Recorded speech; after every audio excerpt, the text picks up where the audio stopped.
근데 공정이 때로는 불공정이 된다? 저렇게 책임 회피를 하시려고 하지? 하는 거.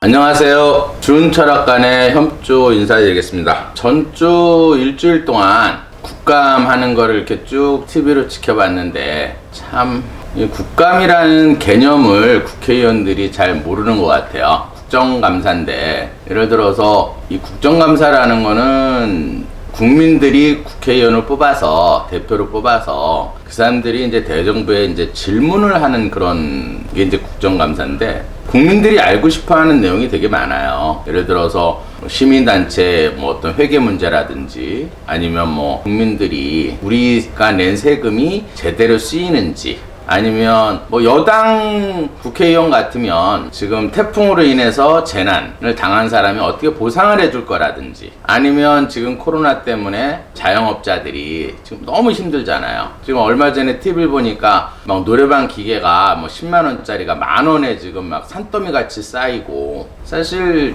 제가 이 자리에서 한 21년 동안 이 철학관을 하다 보니까 자영업자들하고 굉장히 많이 친해요. 저도 어차피 자영업자고. 그러면 자영업자라는 거는 많은 돈을 가지고서 어떤 자영업을 하는 게 아니에요. 저희들 손님들 보면은 예를 들어서 뭐 은행 대출 끼고 또 뭐 주류상에서 대출 끼고 이 대출 끼고서 이제 어떤 뭐 노래방이라든지 자영업을 시작하게 되는데 사실 한 달만 문을 닫더라도 엄청난 타격을 봐요. 예를 들어서 뭐 노래방 같은 경우 위치가 되게 좋아야 되니까 월세도 세고 또 권리금도 있고 그러면 뭐 한 달 문 닫으면 거의 문 닫으라는 소리하고 똑같아요. 그러면 그런 거를 국감에서 어떻게 해결을 해줄 수 있는가 이런 걸 국회의원들이 대정부를 통해서 이렇게 질문을 해야 되는데 이거는 추미애 장관 아들 문제로 시작해서 아들 문제로 끝난 것 같아요. 아들이 한쪽에서는 이제 추미애 장관 아들에 대해서 계속 이제 의혹을 제기하고 물어보는 상태요. 그 다음에 한쪽에서는 진짜 제가 국회의원 이름 얘기해도 되나? 김종민이라는 국회의원은 뭐 완전 국회의원인지 근데 국회의원이라는 개념을 잘 모르는 것 같아요. 국회의원이라는 건 나라 국자의 모일회 의논할 의 관원 원자를 뜻하는 게 국회의원이야. 한자로 얘기하면 예를 들어서 나라의 모임을 의논해서 하는 공무원들이다 이 말이에요. 그 공무원 관원 원자라는 건 세비를 나라의 국민의 어떤 혈세로 월급을 받는 세비를 받는 그것도 작은 월급이 아니라 제가 인터넷 검색해 보니까 1억 3천 연봉이 1억 3,800에다가 매달 통장으로 한 960만 원씩 딱딱 일을 하든 안 하든 꽂힌대요. 그러면 그만큼 돈을 받고 국민들이 뽑아서 좀 대정부에 국민들이 예를 들어서 좀 어려운 일이라든지 국민이 알고 싶어 하는 거라든지 어떤 현안을 질문을 해야 되는데 이건 추아들 변호인인지 아니면 어떤 분은 진짜 검사고 판사야. 깜짝 놀랐어요. 나가면서 한참 이제 변호를 하더니 추 장관 아들은 죄가 없다.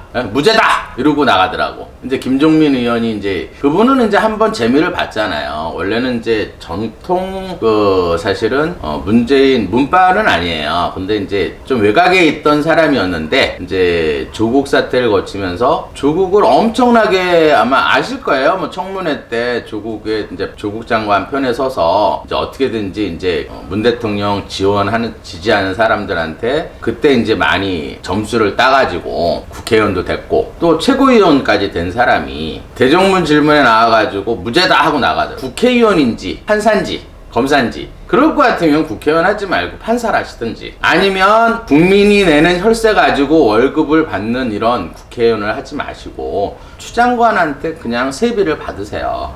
오늘은 할 분들이 이제 추 장관을 이제 호위할 수 있는 호위무사들 정청래 위원을 할 건데 시간이 되면 뭐 김종민 의원도 좀 제가 좀 풀어보려고 그래요. 그따라 이 사람들이 사고가 도대체 어떤 사고를 가졌길래 국회의원이라는 신분을 망각하고 저렇게 추 장관 아들만 변호하는데 얘기를 할까? 결론은 쉽게 말해서 국민 세비 낭비하지 말고요. 그냥 추 장관한테 월급 받으라는 게 제 말이에요. 그 사실은 좀 이따 풀기로 하고 세금을 일반 사실은 군인이라든지 굉장히 월급이 박해요. 군인들, 뭐 말단 공무원들. 얼마 전에 제가 김홍일 의원을 아마 풀어준 적이 있을 거예요. 한 2주 전에. 그래서 이제 대운을 굉장히 좋게 살았더라고요. 그때도 제가 방송에서 얘기했듯이 한 30년을 꽤 대운을 좋게 살아온 사람 중에 한 사람이에요. 근데 TV 방송을 보니까 한 번도 직업을 가져본 적이 없대. 근데 뭐 아파트 예를 들어서 분양권을 2개인가 3개인가 해서 뭐 한 재산이 한 100억이래요. 근데 이제 대통령 아들이었잖아요.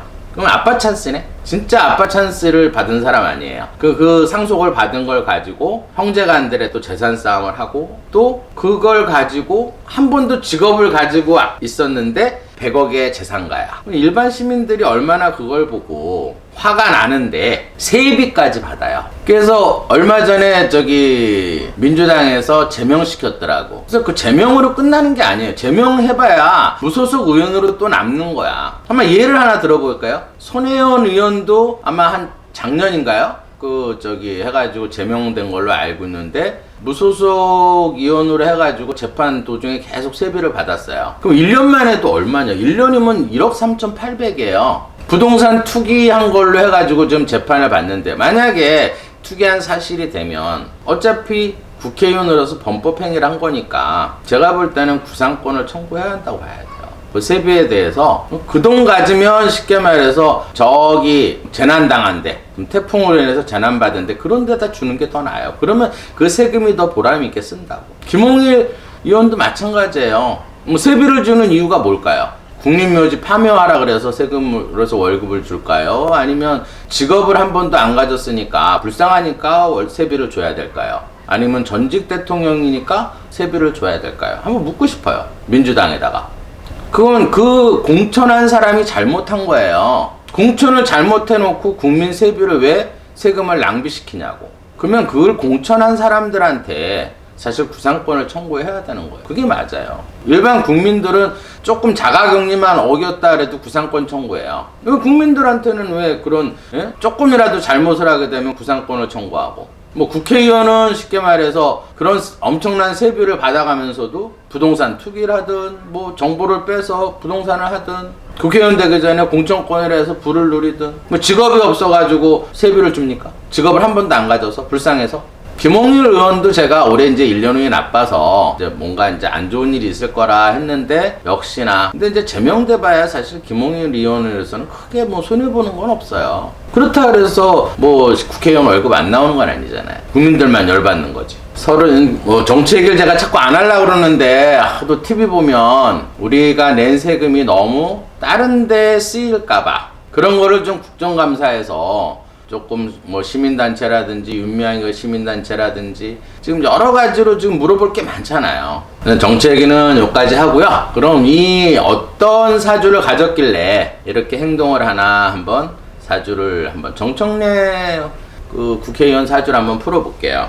정청래 사주는 이제 을사, 경진, 신축. 지금 이 사주를 이렇게 보면은 이 신금일주의 특징은 대체로 좀 잘생긴 사람들이 많아요. 이제 내가 태어난 날이 만약에 신금, 매월 신자가 내가 태어난 이 사주라는 거는 연월일시 그래서 4개 주 4주에 8글자 그래서 사주팔자예요. 사주팔자라는 건 한마디로 태어난 날을 얘기하는 거예요. 근데 태어난 날이 이 신금일주에 태어난 사람들은 대체로 여자들은 태어날 때부터 미인이 많고 남자들은 굉장히 잘생긴 사람이 많아요. 왜냐면 이 금이라는 거는 예쁜 이렇게 그물을 말하는 거예요. 그럼 이 사람 한번 생각하는 게 좀 있더라고. 어떤 게 생각이 나냐면 요번 선거 말고 전 선거에서 아마 김종인 대표 아마 여러분들도 TV 보면 아마 생각이 나실 거예요. 김종인 대표 그 홍보 영상 따라다니면서 완전 비서실장 했잖아요. 완전히 뭐 애교 떨고 막 춤 같이 추고 막 그래서 근데 그전에는 굉장히 이 사람이 조금 얼굴도 좀 차갑고 조금 근엄해 보이는 인상인데 그때 완전 이미지가 깨졌어요. 완전히 뭐 애교 떨고 춤도 추고 막 그래서 저 사람 진짜 국회의원 하고 싶은가 보다. 눈에 보이더라고. 김종인 대표한테 잘 보이려고 막 완전히 그냥 뭐 비서실장 이상으로 좀 나쁜 말로 하면 이런 그럴 정도로 이렇게 했는데 사실 김종인 대표가 공천을 안 줬어요. 그래서 이제 그때는 국회의원이 못 되고 이번에 국회의원이 됐는데 이제 국정감사에서 또 추미애 장관 편을 들어서 또 저걸 하더라고요. 거기에 또 뭐 윤 총장을 또 부인이니 장모니 뭐 이렇게 수사를 하라 이렇게 얘기하는데, 근데 이제 이런 사주는 전형적인 이제 상관격이라고 그러는 사주예요. 이게 상관격은 뭐냐면 상관. 아마 여러분들도 알 거예요. 진상관, 진상. 진상이란 말은 장사하는 사람들도 알아요. 왜 아냐면 이제 아침에 그 옷가게 가서 옷을 살라고 뺑 구경만 하다가 이렇게 나가면 진상 그러죠. 그 진상은 이 역학에서 나온 말이에요. 원래 진짜 상관, 그러니까 진상관이다. 그러니까 상관이라는 거는 관을 무시하는 사주예요. 관이라는 거는 법, 그 다음에 예를 들어서 명예, 그 다음에 예를 들어서 관운, 그 다음에 이제 도덕적인 거, 이런 거를 다 무시하는 거를 상관격이다 이렇게 보시면 돼요. 그러니까 상관격은 아마 여러분들도 아마 많이 TV에서 보실 거예요. 뭐 예를 들어서 길거리에서 누굴 때리고 간다든지, 아니면 뭐 묻지마 폭행을 한다든지, 뭐 조금 기분이 나빠가지고 뭐 때렸다든지 칼로 찔렀다든지. 그러니까 이제 분노 조절 장애가, 제가 이제 사주를 이렇게 봤을 때 상관격들은 분노 조절 장애가 조금씩은 다 있어요. 그러니까 사소한 거 가지고 욱하는 사람들이 있어. 그런 사람들이 의외로 많아요. 우리 이런 철학관에도 많이 찾아와요. 상관격들이 아마 우리 손님 중에서 10명이면 7명들은 상관격이 와요. 왜냐면 상관은 법을 자꾸 무시하고 구설이 생기고 관제가 생기니까 철학관에서 잘 물어보러 와. 언제 이게 관제수가 생기냐 뭐 이런 걸 물어보러 자주 오는 게 상관들이. 그래서 대체로 이 철학관에 70% 수입이 되는 사람은 사실 상관이에요. 그래서 상관들을 많이 봤을 거 아니에요. 일단 뭐 저도 이제 사주 중에서 제일 많이 본 게 상관격이에요. 상관격의 특징은 뭐냐면 조금 누가 이제 건드렸어. 그러면 조금 욱했어. 그러면 그 상대방이, 그 부인이 예를 들어서 남편이 이제 욱했으면 부인이 여보 미안해, 잘못했어, 다시는 이렇게 안 할게, 그 인정하고 다시는 제발 안 하겠다 하면 땡 하는 성격이에요. 근데 예를 들어서 욱한 사람한테 또 예를 들어서 또 건들면 이제 커져. 일단 상관격들이 이제 화가 나기 시작하면, 우리 손님 아침에도 제가 상관격을 하나 봤는데 꼴통이에요 그러더라고. 자제가 안 되는 거예요, 화가 나면. 그래서 끝까지 말도 상처 주고 욕까지 하면서 완전히 이렇게 상대방을 완전히 적 취급하는 게 상관격의 특징이에요. 그러다가 이제 또 상대방이 미안하다고 하면은 또 언제 그랬는지 또 헤헤거리는 게 또 상관격. 그러니까 어떻게 보면 되게 단순 무식한 그런 사주예요. 항상 사주를 볼 때는 제가 큰 그림을 항상 그리라 그랬죠. 그거는 제가 나중에 조금 이제 정치도 안정이 되고 역학만 풀을 때 제가 그림을 쉽게 그려서 풀 수 있는 역학을 기본적인 건 조금 해드릴게요. 그럼 이 사주는 예를 들어서 금으로 태어난 사주예요. 그러면 예를 들어서 상관이라는 건 비가 이렇게 오는 날 금광에 갔다 생각하면 돼요. 이제 금광에 가면 예를 들어서 큰 암석 속에 예쁜 금맥이야 이렇게. 근데 비가 이렇게 오고 있어요. 이 비가 상관이에요. 그 다음에 이쁜데 쉽게 말해서 쓸 수는 없겠죠. 그럼 얘를 포크레인을 퍼다가 용광로에 넣어야지만이 어때요? 금하고 흙하고 이렇게 분리가 돼서 반지도 만들고 목걸이도 만들 수 있다. 그럼 불도 용광로가 있으면 땔감도 있어야겠죠. 그러면 그걸 그림으로 그리면 큰 비 오는 날, 이 사주는 비 오는 날 큰 암석 속에 예쁜 금맥이다 이 말이에요. 근데 사주에 이 화가 한 13%밖에, 용광로가 작다 이 말이에요. 땔감은 4%밖에 없어. 그러면 이 금이 본인에 해당하는 거고, 이 옆에 이 금이 형제, 친구, 경쟁자가 되는 거고, 이 물이 본인한테는 욱하는 성격이고 표현이고 진로고 사업체고 아랫사람에 해당한다. 그 다음에 이 금을 녹일 수 있는 이 용광로가 본인한테는 자식에 해당하는 거예요. 관운, 직장, 명예, 자존심. 그 다음에 이 불을, 용광로를 쉽게 말해서 땔감이 되는 이 땔감이 부인, 여자, 채물에 해당하는 거예요. 그러면 제 방송을 좀 보신 분들은 알겠죠. 내가 필요한 게 용신이 되는 거예요. 용신이라는 건 내가 가장 필요한 기운을 얘기하는 거예요. 그럼 이런 사람한테는 이 화가 많은 사람이 도움이 되는 거야. 이익을 주는 거고 궁합적으로. 그게 바로 속궁에 해당하는 거예요. 그 다음에 나무가 많은 사람도 마찬가지고. 근데 금이나 토가 많은 사람을 만나면 굉장히 이 사람이 피해를 입겠죠. 조금 있다가 추장간 사주하고 맞춰서 궁합을 한번 볼 거예요. 과연 이 사람이 추미애 장관한테 도움이 되는지, 추장관이 이 사람한테 도움이 되는지. 그러면 이 사람은 어때요? 이 불이 절대적으로 필요하겠죠. 그러면 자식을 굉장히 아끼고 소중히 여기고, 그 다음에 관운을 굉장히 소중히 여기고 아낀 다음에, 권력도 마찬가지고 자존심도 굉장히 센 사주예요. 근데 자존심이 센데 옛날 그 김종인 대표한테 그 국회의원 되려고 그 동영상 찍으러 다니면서 완전 비서실장까지 하면서도 김종인 박사가 뭘 좀 안 좋게 봤는지 공천을 안 해줬어요. 그때부터 조금 두 분이 좀 틀어진 것 같은데, 그러면 이제 관에 대한 욕심이 굉장히 많겠죠.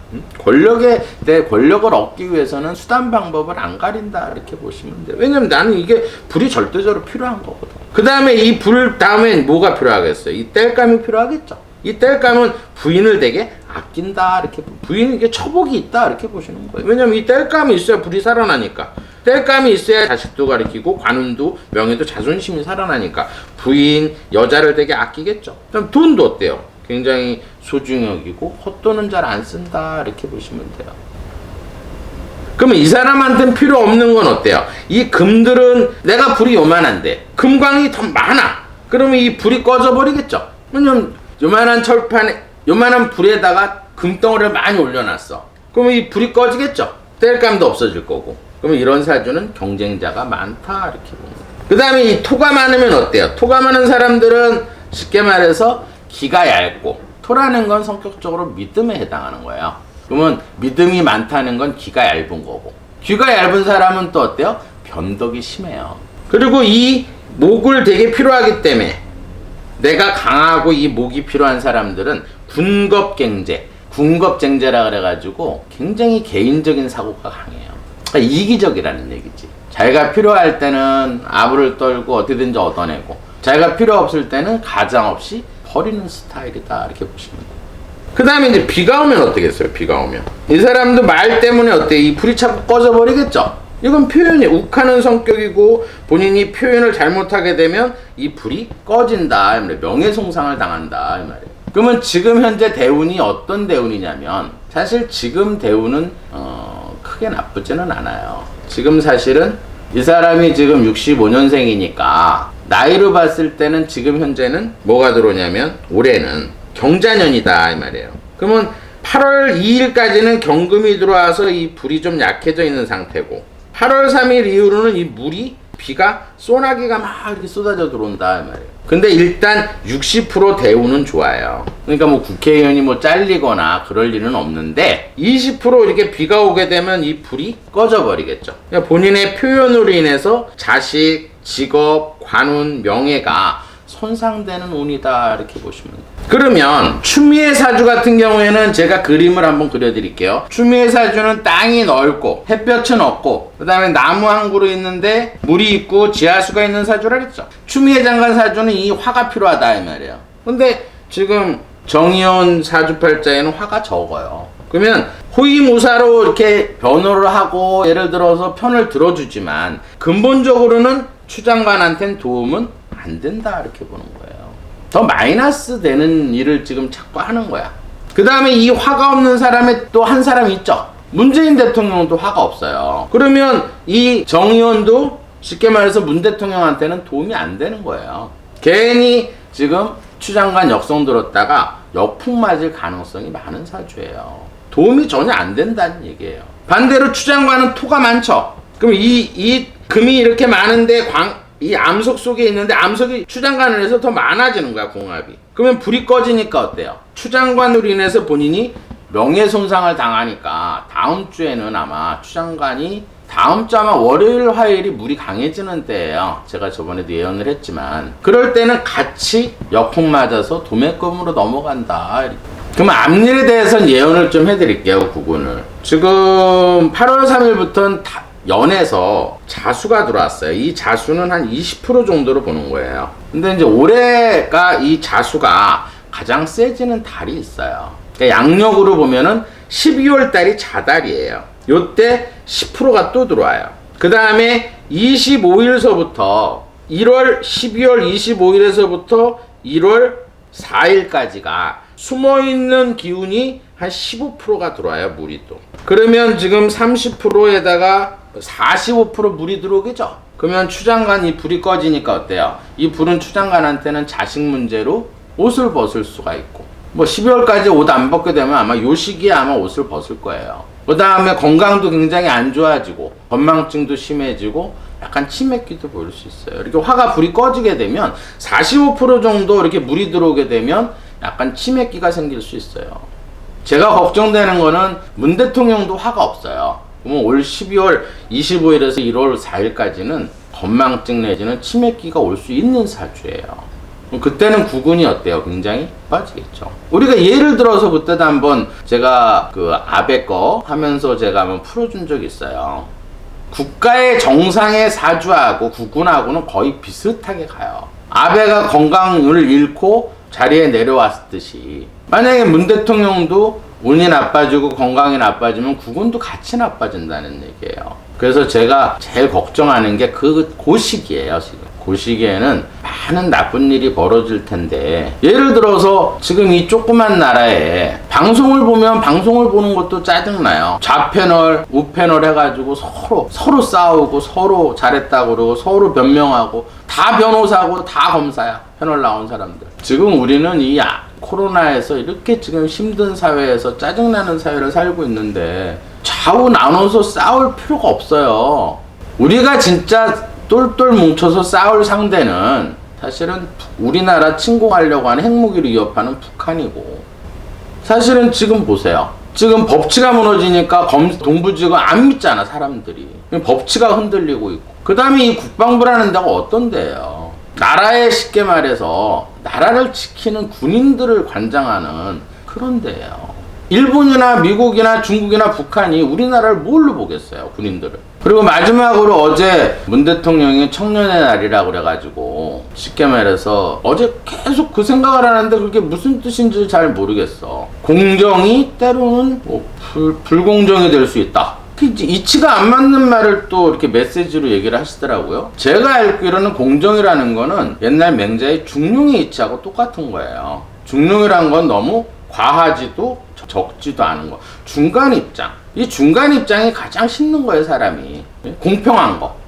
공정이라는 것도 중용에 속하는 거예요. 그러면 처음부터 공정하게 시작을 했으면 나중에도 공정한 거야. 근데 공정이 때로는 불공정이 된다? 이거는 좀 말이 안 맞는 것 같아요. 제가 아무리 이걸 생각을 해도 잘못된 청년들한테 메시지를 주면 안 돼요. 처음부터 불공정은 나중에도 또 불공정인 거야. 그래서 제가 뭘 느꼈냐면 왜 또 저걸 또 저렇게 책임 회피를 하시려고 하지? 하는 거.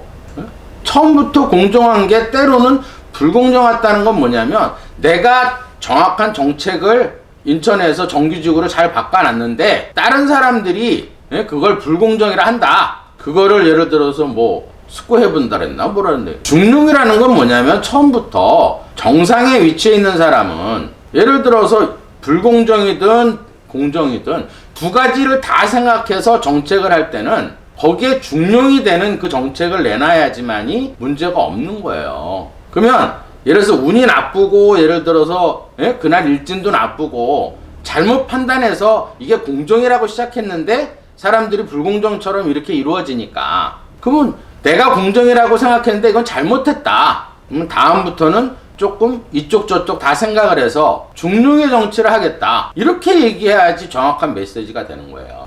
그럼 젊은 사람이 뭘 보겠어요? 처음 시작했는데 난 무조건 내가 공정이라 생각하면 이쪽이 뭐 나쁘든 저쪽이 나쁘든 상관없어. 난 처음에 공정, 뭐 때로는 나중에 뭐 불공정이 될 수 있지. 이런 메시지 주면 안 된다는 얘기예요. 정상이 위치에 있는 사람은.